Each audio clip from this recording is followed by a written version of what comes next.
Donc nous sommes ici sur le boulevard Henri IV au quartier des Célestins. C'est ici le quartier du régiment de cavalerie de la garde républicaine, dont vous allez voir l'historique. Et ensuite, nous verrons quelques moments particuliers, quelques photos et surtout l'interview du colonel commandant le régiment de cavalerie de la garde républicaine. Alors la première étape dans ce lieu particulier qui rappelle l'histoire de la garde républicaine, on va commencer assez loin et à vous la parole. Eh bien, on va remonter en 1802 sous le consulat. Napoléon décide de créer, ou de moins de remettre vraiment sur pied une unité de sécurité à Paris parce que, bon, avec les tumultes de la Révolution française, eh bien, la sécurité n'était plus vraiment présente. Et de ce fait-là, il va créer la garde municipale de Paris et qui est vraiment l'ancêtre en ligne directe de la garde républicaine d'aujourd'hui. Alors pourquoi ancêtre en ligne directe? Alors tout simplement parce que déjà de par ses missions, de par le nombre aussi de régiments, il y avait 2 régiments d'infanterie et un régiment de cavalerie. Et au-delà de ça, cette garde municipale a participé à 4 batailles notamment, qui sont aujourd'hui inscrites sur les drapeaux et les étendards de la garde républicaine. Et alors là, nous voyons quoi? Là, nous voyons quoi? Alors pas mal d'armements, bicornes, casques, armes à feu, pour être exact. Donc c'était vraiment l'équipement des fantassins, donc l'infanterie. Mais donc on voit quand même des casques parce qu'il y avait toujours un régiment de cavalerie évidemment, et que en fonction du régime politique, la symbolique sur les casques va changer. Et sur les shakos évidemment. Voilà.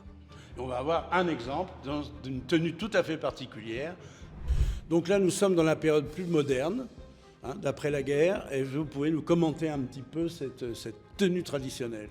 Bien sûr, alors il faut déjà savoir que la tenue, donc la tunique, la GTS, grande tenue de service, existe depuis 1871, qu'elle a très peu évolué depuis. En fait, réellement, ce qui a changé dessus, ça va être la qualité du tissu et le nombre de boutons ainsi que la longueur. Autrement, rien n'a changé. Après, alors là, ce sont quand même des tenues qui sont entre 1918 et 1960. Le seul effet qui va vraiment changer, c'est la couleur des aiguillettes, donc c'est ce cordon qui vient s'attacher aux boutonnières et au niveau de l'épaulette. Donc à l'époque, il y en avait des rouges. Aujourd'hui, c'est principalement or et écarlate. Et en fait, si la couleur change, c'est juste par rapport au grade, tout simplement. Très bien. Donc on peut voir à qui on s'adresse. Alors en quelque sorte, parce que c'est vrai qu'une couleur d'aiguillette correspond à plusieurs grades. Ah, ouais. Mais en regardant quand même ce qu'il y a sur les manches, ce qu'il y a sur le casque, ça correspond. C'est-à-dire que ce n'est pas le hasard, ces nuances de couleurs, ces nuances de grades, ça permet d'identifier. Parce qu'il ne faut pas oublier qu'au début, dans la cavalerie, il n'y avait pas la radio et il fallait voir à qui on s'adressait. Et l'uniforme était le reflet d'une certaine hiérarchie. Absolument, également avec l'ornementation. Alors bon, pour la garde, il n'y en a pas tant que ça, mais alors surtout, et là on pourra le voir ensuite dans la dernière vitrine, avec la couleur de la crinière des casques de cavalerie. Alors on a ici un autre aspect de la garde avec le côté sonore. Et le côté sonore, c'est la fanfare à cheval, mais pas que. Alors oui, effectivement, il y a tout d'abord la fanfare de cavalerie. D'ailleurs, c'est la fanfare qui ouvre à chaque fois, notamment le 14 juillet. En fait, la fanfare, pour parler un peu plus historique, remonte en 1802, vraiment, on a été créée la fanfare. En fait, le but de cette fanfare, c'est de transmettre les ordres sur un champ de bataille. Mais après, très vite, la musique à la garde a évolué.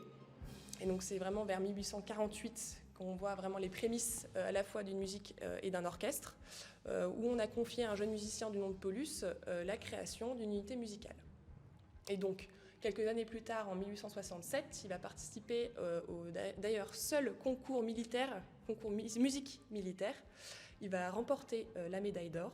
Et en fait, c'est vraiment depuis cet événement qu'on va voir créer l'orchestre et la musique à la garde républicaine. Alors nous étions dans le son, on revient dans le son spécifique à la cavalerie avec la fanfare du régiment de cavalerie.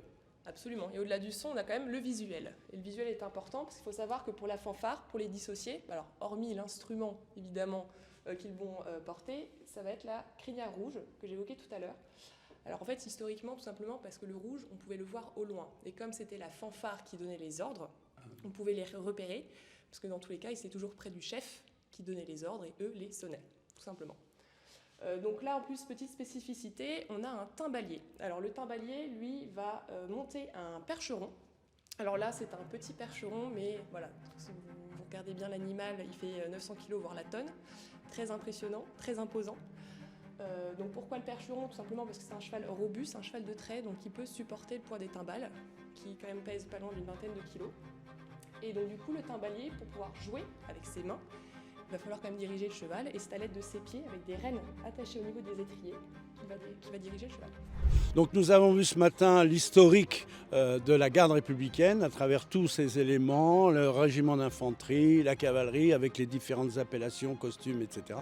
Maintenant on est sur quelque chose d'un petit peu plus technique et précis et qui rejoint l'équitation de tradition française avec, on est devant le manège Battesti, justement un certain nombre d'activités de présentation qui sont la garde républicaine et l'image de la garde et qui illustrent l'équitation de tradition française. Alors, effectivement, nous, l'idée au régiment de cavalerie, c'est d'allier vraiment la tradition et la modernité. Donc, on s'appuie sur l'équitation académique à la française et on y englobe en fait le travail pour toutes nos missions, qu'elles soient opérationnelles, protocolaires ou les formations spéciales. Donc, vous parliez du manège Battesti qui est derrière nous. Nous y présentons régulièrement le solo de dressage, qui est une présentation équestre académique, on va dire, de tradition française pure. La reprise des 12, qui allie 12 cavaliers dans le cadre de la tradition de l'équitation à la française. Ensuite, le carrousel des lances, qui est vraiment une équitation qui démontre la robustesse, la résilience du cavalier militaire. Et les tandems, où on est plus dans la finesse, où un cavalier a 2 chevaux, un porteur et une flèche qu'il conduit dans des mouvements de manège.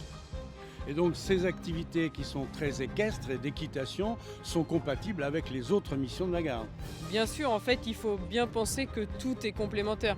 Aller en patrouille, aller à Sainte-Soline, protéger les réserves de substitution ou finalement faire une présentation dans le manège Battesti sont les mêmes bases d'équitation que l'on adapte en fonction de l'objectif à atteindre dans le cadre de la mission. Donc sur les missions actuelles, donc on est sur de la sécurité publique générale, donc on travaille au profit de nos camarades de la gendarmerie départementale, mais aussi des préfectures de police de Paris et de Marseille. Donc si on commence sur le bas du spectre, on fait des patrouilles au quotidien sur des zones touristiques ou sur des zones dans lesquelles on a besoin de la plus-value du cheval de manière opérationnelle. On est capable aussi avec nos escouades de sécurisation de se projeter en tout lieu du territoire. Donc par exemple la dernière intervention des chevaux en service d'ordre c'était à Sainte-Soline sur la protection des réserves de substitution. Actuellement nous avons aussi 8 cavaliers qui protègent les parcs ostréicoles, donc ils sont actuellement en Normandie. Et on est aussi capable on est en train de développer un outil capable d'aller dans le plus haut du spectre sur les tracts d'individus armés en zone difficile d'accès. Alors, la garde républicaine est pleinement impliquée dans la protection des différentes institutions que vous venez de citer, l'Élysée, le Sénat, l'Assemblée nationale. Donc le régiment de cavalerie n'est pas directement impliqué dans ces missions, elles sont plutôt effectuées par le régiment d'infanterie. Le régiment de cavalerie intervient, lui, sur le côté protocolaire, que ce soit au quotidien au Sénat, à l'Élysée, mais aussi sur les visites d'État dans le cadre des escortes des chefs d'État et monarques.